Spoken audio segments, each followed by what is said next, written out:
Di dalam ajaran kita syariat Islam, saya sudah pernah menjelaskan di majelis ini juga, bahwa dosa itu mempunyai tingkatan, Pak. Ada yang disebut dengan as-saghair, dosa-dosa kecil, ya. Ada yang disebut al-kabair, dosa-dosa besar, ya. Tapi ternyata ada jenis dosa yang lebih tinggi lagi, dan merupakan dosa yang puncak, yang para ulama menyebutnya sebagai dosa nawaqidul iman, dosa yang membatalkan iman, ya. Jadi dosa besar itu tidak membatalkan iman, Pak. Dosa kecil tidak membatalkan iman, ya. Dosa kecil itu contohnya apa? Ya. Dosa kecil misalnya apa contohnya? Ya contohnya lah, dosa kecil kita misalnya sholat dalam keadaan kita kebelet kencing gitu ya. Ini makruh, sholat ini makruh. Makruh itu dibenci sama Allah.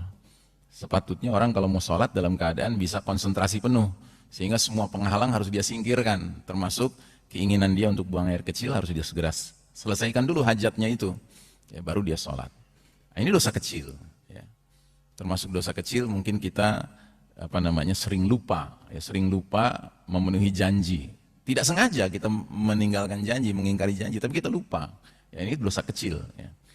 Kalau dosa besar, misalnya mencuri, itu dosa besar. Korupsi, itu dosa besar. Zina, itu dosa besar, ya. Mabuk, itu dosa besar, Pak. Tapi dosa yang seperti ini pun tidak serta-merta membatalkan iman seorang muslim. Kecuali kalau dia sudah merubah hukumnya. Jadi dalam hukum Islam, minum khamr itu haram. Tapi dia meminumnya sambil meyakini bahwa itu halal. Nah, ini batal iman, Pak. Karena sudah merubah hukum Allah. Jadi ada perbedaan antara orang merubah hukum Allah dengan orang melanggar hukum Allah. Ya, orang melanggar hukum Allah tidak serta-merta batal imannya. Tapi kalau orang merubah hukum Allah, Pak, batal imannya. Misalnya seseorang berzina sambil dia yakin zina itu haram, maka dia telah melakukan pelanggaran terhadap syariat Allah. Tidak batal imannya, tetapi dia berdosa, dosa besar, ya. Tapi kalau seandainya dia tidak berzina sekalipun, tapi dia memandang zina itu halal, ya, batal imannya, Pak. Walaupun dia tidak mengerjakan zina. Paham, ya? Nah, itulah syariat Allah, ya. Nah, ada jenis dosa yang lebih tinggi lagi, namanya dosa nawaqidul iman, pembatal iman.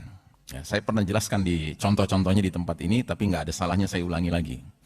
Salah satu dosa pembatal iman yang sekarang ini populer adalah dosa meyakini pemahaman pluralisme. Ya, meyakini pemahaman pluralisme ini berat, Pak. Karena pluralisme kalau diyakini kebenarannya, sama saja orang itu akan mengatakan semua agama sama, semua agama baik, semua agama benar. Ya. Padahal kalimat seperti ini termasuk kalimat yang secara 180 derajat berbenturan dengan firman Allah Subhanahu wa Ta'ala. Allah tidak pernah mengeluarkan statement bahwasanya semua agama sama, semua agama baik, semua agama benar, tidak pernah.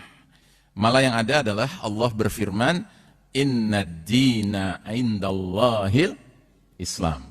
Sesungguhnya agama yang Allah ridai di sisinya hanyalah Islam. Ya. Jadi agama yang Allah ridai, yang Allah legalisir, yang Allah terima, akui, acknowledge, ya kan, itu hanya Islam. Tidak ada agama lain yang Allah ridai, hanya Islam. Ya. Dalam ayat yang lain lagi, bahkan lebih tegas Allah berfirman di surat Ali Imran 85, kalau tadi Ali Imran 19, ya, ini 85, Allah berfirman, وَمَنْ يَبْتَغِي غَيْرَ الْإِسْلَامِ دِينًا فَلَنْ يُقْبَلَ مِنْهُ وَهُوَ فِي الْآخِرَةِ مِنَ الْخَاسِرِينَ.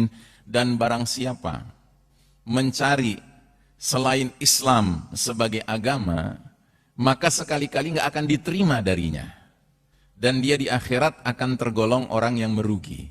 Ya.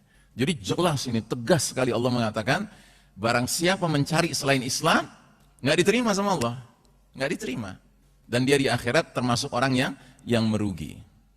Karenanya di ayat lain lagi, surat Al-Hijr ayat 2, Allah tegaskan, Rubama yawaddul ladzina kafaru law kanu muslimin. Seringkali nanti di akhirat Orang-orang kafir itu berangan-angan, berandai-andai sewaktu di dunia dahulu mereka menjadi muslim. Begitu. Ya. Berarti ini ungkapan kegembiraan atau penyesalan, Pak? Ya, penyesalan. Jadi sudah di akhirat nanti baru orang-orang kafir itu sadar, oh, gue salah pilih agama toh, gitu, ya kan? Baru sadar dia. Dan tidak perlu dikatakan rubama yawaddul ladzina kafaru law kanu mu'minin, bukan mukminin, Pak, muslimin. Seringkali nanti orang-orang kafir di akhirat berangan-angan di dunia dulu menjadi muslim, bukan jadi mukmin, Pak, bukan jadi mukmin, jadi muslim saja. Kenapa bisa begitu? Kenapa kok cukup menjadi muslim? Muslim dengan mukmin kan beda ya, Pak, ya? Mana yang lebih tinggi derajatnya? Mukmin itu lebih tinggi derajatnya. Kalau muslim tuh orang baru ngaku muslim gitu ya, baru ngaku Islam, belum tentu dia orang yang taat betul. Tapi kalau mukmin itu orang yang memang sudahlah dia muslim, dia kemudian beriman kepada Islam itu dengan berusaha sungguh-sungguh menjalankan agamanya. Nah, orang-orang kafir nanti menyesal di dunia nggak jadi muslim, bukan nggak jadi mukmin, Pak. Jadi muslim aja. Kenapa? Karena nanti ada sebahagian umat Islam yang karena dosanya begitu banyak, ya, nggak selesai di dunia, Pak. Dia sudah mengalami penyakit macam-macam, dia sudah kecelakaan macam-macam, dia sudah kena musibah macam-macam. Itu sebenarnya jenis-jenis kejadian yang bisa merontokkan dosa, Pak. Ya sakit, musibah, ya bencana, ya kan yang kita alami, asalkan kita sabar, itu bisa menghapuskan dosa-dosa kita, Pak. Ya kan? Nah, dia sudah mengalami macam-macam itu, ternyata dosanya masih banyak. Termasuk dia sudah masuk kubur, di alam kubur dia sudah mengalami siksa kubur gitu ya, masih ada dosanya.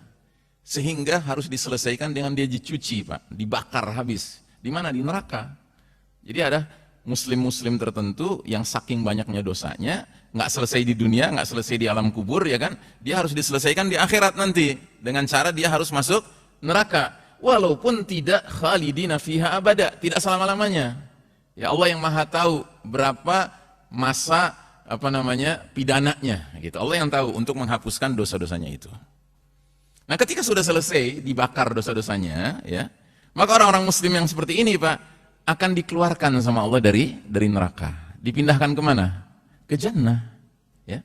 Dan ini orang-orang kafir yang tadinya bersebelahan dengan dia, ngelihat itu muslim-muslim pada diselamatkan, pindah ke jannah. Itu yang membuat mereka ya menyesal. Tahu gini gue jadi muslim dulu, kan gitu. Nah, dari pengetahuan ini, apakah kemudian kita bisa menyimpulkan semua agama sama, semua agama baik, semua agama benar, ya? Mustahil, Pak. Ya, mustahil. Tapi hari ini faham pluralisme ini amat sangat dahsyat sedang dikampanyekan oleh mereka-mereka yang memimpin dunia hari ini, ya. Dan saya sudah sering menjelaskan di majelis ini bahwa we are living in the darkest chapter of the Islamic history. Kita sedang hidup di babak paling kelam dalam sejarah umat Islam, karena ini babak yang Nabi Muhammad SAW sebut sebagai babak kepemimpinan mulkan jabriyah, penguasa-penguasa yang memaksakan kehendak mereka. Termasuk dosa pembatal iman selain faham pluralisme adalah istihza'u biddin, mengolok-olok agama. Mengolok-olok agama ini kelasnya kelas dosa pembatal iman, Pak. Bukan dosa kecil, bukan dosa besar. Dan ayatnya yang bisa kita jadikan acuan, silahkan dicatat. Surat At-Taubah, ayat 65, ayat 66. Allah Ta'ala berfirman, وَلَا إِن سَأَلْتَهُمْ لَيَقُولُنَّ إِنَّمَا كُنَّا نَخُوضُ وَنَلْعَبُ. Dan jika engkau tanyakan kepada mereka, niscaya mereka akan menjawab, sesungguhnya kami hanya bersenda gurau dan bermain-main saja. Ya. Dan ini kalau kita buka kitab tafsir, Pak, misalnya tafsir Ibnu Katsir, pasti bahasannya tentang kaum munafik. Ya. Jadi asbabun nuzul ayat ini berkaitan dengan satu peristiwa perjalanan pulang dari perang Tabuk, Pak. Perang Tabuk ini perang yang terjadi jauh di Tabuk. Tabuk itu 700 km dari kota Madinah. Dan ternyata di antara yang ikut perang itu, di barisan kaum muslimin, itu ada kaum munafiknya, Pak. Jadi kaum munafik zaman dulu, Pak, beda dengan kaum munafik zaman sekarang. Kaum munafik zaman dulu tuh bahkan ikut perang, Pak. Jadi dalam perjalanan pulang, ya, Mereka ada di antara kaum munafik ini ngomong begini, ya, ini tamu-tamu kita ini, mereka orang-orang yang perutnya buncit, dan mereka kalau berbicara selalu berdusta, dan mereka kalau berperang itu paling pengecut. Gitu. Dan ini munafik ini dari kalangan Ansor. Ansor berarti dari mana? Madinah atau Mekah? Dari Madinah, ya. Dan memang kita tidak akan temukan munafik dari kalangan muhajirin, Pak. Kenapa? Karena muhajirin itu orang-orang yang berjuang, Pak. Ya, orang-orang yang rela meninggalkan tanah airnya demi menegakkan agama Allah Ta'ala, ya kan? Sudah terbukti, teruji, ya, pengorbanan mereka. Tapi kalau dari kalangan orang Ansor, Pak, ya, itu ada mereka-mereka yang ternyata nggak senang dengan kedatangan muhajirin, dengan kedatangan Rasulullah SAW, para sahabat dari Mekah. Karena dibikin repot mereka. Harus nerima tamu, ya kan, harus sharing tempat tinggal, sharing harta, ya kan. Nah, jadi ada yang berpenyakit hatinya, mereka terus ngomong begitu. Ini tamu-tamu kita, maksudnya muhajirin, ya kan. Rasul, para sahabat, ya kan. Ini orang-orang yang buncit perutnya, dan mereka kalau bicara dusta, dan kalau mereka berperang paling pengecut, ya kan. Nah, ada seorang sahabat, imannya murni, begitu mendengar kata-kata ini langsung mengatakan, Anda dusta, Anda munafik, begitu kan langsung. Saya akan lapor sama Rasul. Dia pergi ke Rasul. Ini dalam perjalanan, Pak. Nah, orang ini pun ngejar. Orang ini nih, si yang ngomong tadi ini. Nah, ternyata ketika dilaporkan ke Nabi, ayat ini sudah turun. Ya, ayat ini sudah turun. Dan ayat ini mengatakan, kalau kamu tanyakan sama mereka, ya, kenapa kamu ngomong kayak gitu? Mereka jawabannya ringan aja. Ya. Sesungguhnya kami cuma bersenda gurau dan bermain-main saja. Cuma bercanda aja lah, don't take it too seriously ya, gitu. Ya kan? Persis kayak mereka-mereka yang sekarang mengolok-olok agama kita, Pak. Kalau kita tegur, kalau kita permasalahkan, kalau kita polisikan, kalau kita pasalkan gitu ya, jawaban mereka adalah, jangan begitu amat lah, ya kan, beragama, ya kan. Don't take it too seriously, ya kan. Kita bercanda aja, ya. Ya. Janganlah kita menjadi muslim-muslim yang gampang dikelabui, Pak, dikadalin, Pak. Kita harus yakin bahwa ini perbuatan yang memang sudah, ini lagu lama, Pak, cerita lama, Pak. Ini bukan cerita baru, bukan baru sekarang ini. Ini sudah dari dahulu kala. Nah, bedanya kenapa kok sekarang marak olok-olok ini? Karena sekarang ini yang mimpin dunia orang kafir, Pak. Tapi Ustadz, itu kan yang memimpin dunia orang kafir. Di negeri kita kan orang muslim yang memimpin dunia. Emangnya Anda pikir yang memimpin di negeri kita ini enggak terpengaruh dengan yang dunia? Terpengaruh, Pak. Enggak ada ceritanya sekarang ini kita menilai sesuatu hanya bisa dari sudut pandang terbatas teritorial kita. Enggak bisa, Pak. We are living in a global world today. Kita hari ini sudah hidup dalam sebuah dunia yang global, Pak. Timbangan tuh global, ya kan? Makanya mereka sudah test case, sudah uji coba. Kayak kemarin ini, pandemi, kan dibikin kelas dunia, Pak. Supaya level dunia yang ngatur bagaimana cara mengobatinya. Gitu. Konon kabarnya kan, kalau sampai ke puskesmas, sampai ke klinik-klinik, ya di kampung-kampung, Pak, itu semua arahan obatnya tuh dari WHO, Pak. Dari WHO, ya kan? Nggak ada cerita boleh ngarang-ngarang sendiri, ya kan, dengan kreativitas sendiri, bekam gitu, segala macam gitu. Kalau ketahuan, wah, bahaya. Karena apa? Karena mereka ingin semua itu mengikuti garis keinginan mereka. Nah, jadi saudaraku rahimakumullah, terus dilanjutkan dalam ayat ini, ayat 65 tadi. Qul abillahi wa ayatihi wa rasulihi kuntum tastahzi'un. Katakanlah, apakah kepada Allah dan ayat-ayat Allah serta Rasul Allah kamu selalu berolok-olok, ya. Jadi ketika mereka mengatakan, aduh kami cuma bercanda aja, cuma main-main aja, ya kan. Nah, disuruh, Allah nyuruh kepada Nabi kita, katakan sama mereka, ya, apakah kepada Allah, ayat-ayat Allah, Rasul Allah, kamu itu selalu mengolok-olok. Jadi kalau kita bicara tentang istihza'u biddin, Pak, mengolok-olok agama ini, ada 4 pihak yang nggak boleh kita olok-olok, Pak. Kita jadikan bahan bercandaan. Allah, Rasulnya, ayat-ayatnya, Quran, dan din, agamanya ini sendiri, Islam itu sendiri. Ini 4 ini nggak boleh dianggap sesuatu yang seperti omongan lain, Pak. Kalau pembicaraan lain kita jadikan bahan olok-olok, bahan bercanda, silahkan, Pak. Tapi kalau sudah 4 topik ini, Pak, Allah, Rasulnya, ayat-ayatnya Al-Quran, dan din Allah, agama Allah, nggak ada cerita, Pak. Nggak ada tempat bagi kita yang ngaku muslim ini untuk terlibat mengolok-oloknya. Karena kalau kita terlibat, iman kita batal, Pak. Dari mana kita tahu iman kita batal? Di ayat berikutnya, ayat 66. Allah berfirman, La ta'tadiru qad kafartum ba'da imanikum. Jangan kamu minta maaf. Nggak perlu kamu minta maaf. Sungguh kamu telah kafir setelah beriman. Batal, Pak, imannya. Ya. Makanya saya sering mengatakan, jangan sekali-kali kita menganggap ringan. Kita lagi nunggu di boarding gate di airport mau naik pesawat, TV menyala. Kan suka ada TV itu, Pak, di airport. Pas lagi ada acara stand up comedy. Pas pelawaknya dalam melawak mulai nih ngolok-ngolok agama, Pak. Jangan Anda pikir Anda duduk di situ terus saja nonton, terus ikut tersenyum, ikut tertawa bahwa Anda nggak kena dosanya, Pak. Kena dosanya, Pak. Kena dosanya. Sebab ada ayat yang mengatakan bahwa jika mereka sudah mulai mengolok agama Allah, hendaknya kalian tidak duduk bersama mereka sampai mereka merubah pembicaraan, merubah topik pembicaraan. Dan jika kamu tetap duduk bersama mereka, ya, saat mereka mengolok-olok, maka kamu sama dengan mereka. Disamakan, Pak. Nggak dibedakan. Ya, gue kan nggak terlibat mengolok-olok, gue cuma ngedengerin doang, ya kan? Tapi lo ketawa juga. Artinya apa? Hati lo sama mereka. Nah, jadi saudaraku rahimakumullah,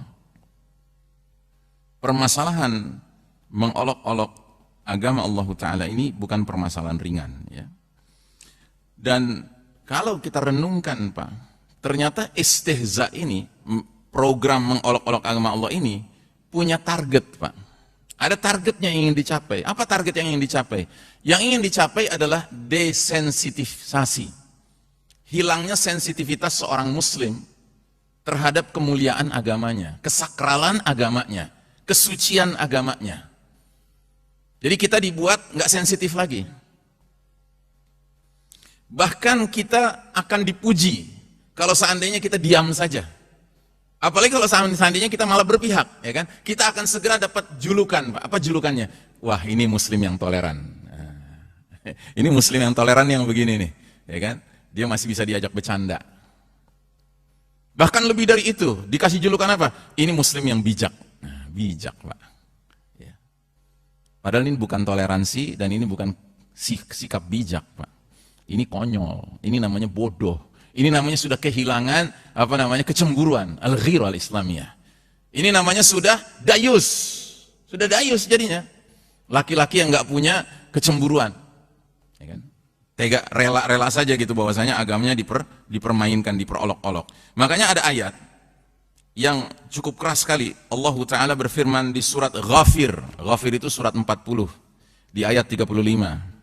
Disebutkan alladzina yujadiluna fi ayatillahi bighairi sultanin atahum kabura maqtan indallahi wa indalladzina amanu kadzalika yatba'u Allahu ala kulli qalbi mutakabbirin jabbar. Artinya yaitu orang-orang yang memperdebatkan ayat-ayat Allah tanpa alasan yang sampai kepada mereka. Nah, ini bagian yang berikutnya, ini yang jadi baris bawah kita. Sangat besar kemurkaan di sisi Allah dan di sisi orang-orang yang beriman. Ya. Jadi orang-orang yang suka mendebat, Pak, mendebat agama ini, mengolok-olok, mempermainkan, ya. Itu akan menyebabkan satu, kabura maqtan indallah, besar sekali kemurkaan di sisi Allah. Tetapi juga indalladzina amanu, di sisi orang-orang beriman. Jadi kalau kita ngaku orang beriman, Pak, sudah sepantasnya ada kemarahan dalam diri kita, Pak. Harus ada. Kalau nggak ada, kita nggak dianggap beriman, Pak. Cuman beda. Yang Allah tampilkan kemurkaannya dengan yang kita tampilkan itu beda, Pak. Kita ini manusia, kita bukan Allah.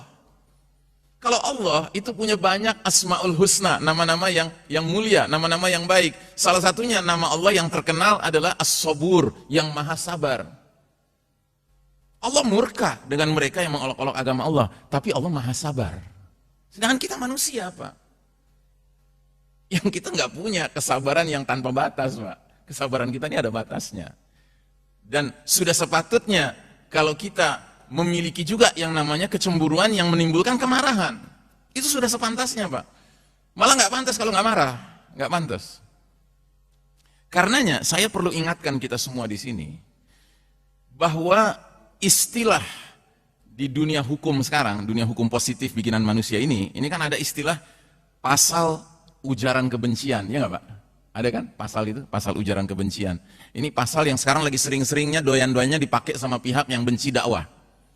Pokoknya penceramah ya menyampaikan sesuatu yang kemudian dengan gampangnya mereka tarik sebagai pasal ujaran kebencian. Oh, tangkep tuh Ustadz tuh, tangkep penceramah itu, ya kan? Sekarang saya tanya Pak, apakah kebencian itu sepenuhnya jelek? Apakah kebencian itu sepenuhnya jelek Pak? Tidak. Atau sebaliknya saya tanya, apakah kecintaan, cinta itu sepenuhnya baik Pak? Tidak. Kenapa? Karena ini dua sisi ya, dari sesuatu hal yang sesungguhnya jalan bersama. Dan ini ada dalilnya. Nabi Muhammad SAW pernah bertanya kepada para sahabat, Ayu awsaqu ural iman. Siapa yang tahu di antara kalian apa itu intisari iman? Sahabat jawab, salat. Hasanan, bagus kata Nabi. Yang lain lagi menjawab, saum, puasa. Hasanan, bagus kata Nabi. Yang lain lagi menjawab, sedekah. Hasanan, bagus kata Nabi. Yang lain lagi menjawab, al-hajj, pergi haji. Hasanan kata Nabi, bagus kata Nabi. Terus bahkan ada yang mengatakan, al-jihadu fi sabilillah. Hasanan kata Nabi, bagus kata Nabi. Terus Nabi tunggu lagi, siapa yang berani menduga-duga? Ya, apa itu intisari iman? Enggak ada yang jawab. Akhirnya Nabi sendiri jawab, Inna awsaqa ural iman al-muwalatu fillah wal mu'adatu fillah al-hubbu fillah wal bugdu fillahi azza wa jalla. Intisari iman adalah engkau menunjukkan loyalitas kepada Allah karena Allah, dan engkau menunjukkan permusuhan karena Allah. Engkau cinta karena Allah dan engkau benci karena Allah. Jadi agama ini nggak melulu cinta Pak. Agama ini harus memadukan cinta dan benci Pak. Agama ini nggak melulu loyalitas Pak. Agama ini harus memadukan loyalitas dan permusuhan Pak. Kenapa? Karena ada hal-hal yang memang Allah cintai dan ada hal-hal yang memang Allah benci. Kan nggak mungkin kita sebagai hamba Allah jadinya dengan alasan semua ciptaan Allah kita harus cintai. Itu konyol ini Pak, konyol. Jadi kalau agama itu sepenuhnya cinta saja, yang ada adalah orang bisa cinta Allah, cinta setan juga. Cinta taat, cinta maksiat juga. Cinta ma'ruf, cinta mungkar juga. Cinta keadilan, cinta kezaliman juga. Ya kan? Kalau agama itu cinta melulu. Nah, sekarang tanya sama tuh orang, kalau nanti lo sudah di akhirat, dikasih lihat surga, dikasih lihat neraka, lo cinta masuk surga, lo cinta juga masuk neraka. Itu kan nggak mungkin Pak. Siapapun kalau sudah disodorkan pilihan surga dan neraka, dia dengan akal sehat akan segera mengatakan, gue mau ke sini, gue nggak mau ke sini. Pasti itu. Nah, cuma karena kita sekarang belum di akhirat, manusia tertipu Pak dengan dunia ini. Ya. Terus mereka menyebarkanlah pemahaman, ya cinta melulu. Itu. Kebencian itu nggak boleh ada sama sekali. Tidak Pak, kebencian itu wajib. Makanya Allah sampai mengeluarkan ayat, Inna syaitana lakum aduwun fattakhidhuhu aduwa. Sesungguhnya syaitan bagi kalian itu musuh, maka perlakukanlah dia sebagai musuh. Masa musuh diajak rangkul-rangkulan, diajak jabatan tangan, diajak kerjasama, merencanakan sesuatu bersama? Ya kan nggak mungkin Pak. Kita tahu musuh itu nggak akan memberikan kebahagiaan kepada kita, dia mau mencelakakan kita. Dan memang Allah jelaskan di ayat selanjutnya, Inna syaitana lakum aduwwun fattakhidhuhu aduwwa innama yad'u hizbahu liyakunu min ashabis sa'ir. Sesungguhnya syaitan-syaitan itu hanya menyerukan kalian, mengajak kalian untuk menjadi penghuni neraka yang menyala-nyala. Jadi kenapa Allah sampai perlu mengungkapkan syaitan itu punya niat apa? Niatnya ngajak kita ke neraka Pak. Mau kita dengan yang kayak begitu itu kita duduk bersama, kita kerjasama, kita peluk-pelukan, rangkul-rangkulan, jabatan tangan, nggak ada cerita Pak. Nggak ada cerita ya. Nah jadi saudaraku rahimakumullah, inilah kira-kira apa yang bisa saya share pagi hari ini. Ya, kembali saya ingatkan judulnya kewajiban memelihara ghirah Islamiyah, kewajiban memelihara kecemburuan Islami Pak. Karena jujur kita sekarang hidup di suatu zaman di mana orang-orang kafir yang memimpin dunia, sehingga orang-orang munafik itu leluasa Pak. untuk menyebarluaskan kebencian mereka kepada Islam ini lewat gurauan-gurauan, olok-olok, bercanda dan lain sebagainya, humor, ya kan. Nah, kita tidak boleh terlibat di dalamnya, Pak. Dan kita harus memelihara sensitivitas diri kita supaya terpelihara ghirah kita. Kalau ghirah kita terpelihara, mudah-mudahan di mata Allah kita masih dinilai sebagai orang yang memiliki iman, Pak. Ya, kalau ghirah kita sudah tidak ada, saya khawatir ya kita merasa masih beriman, kita masih sholat, kita masih pergi umroh, kita masih sedekah ini, tapi ternyata nggak diterima, Pak. Karena apa? Karena kita setiap kali ada yang mengolok-olok agama Allah, diam-diam kita ikut tertawa juga, ikut tersenyum juga, ikut doyan juga dengan humor-humor itu. Na'udzubillah min dzalik, ya. Demikian barangkali, mudah-mudahan apa yang saya sampaikan menjadi ilmu bermanfaat dunia dan akhirat. Aqulu qauli hadza fastaghfirullah li wa lakum, innallaha wal ghafurur rahim. Wa sallallahu ala nabiyyina Muhammadin wa ala alihi wa sahbihi ajmain. Wassalamu alaikum warahmatullahi wabarakatuh. Waalaikumsalam.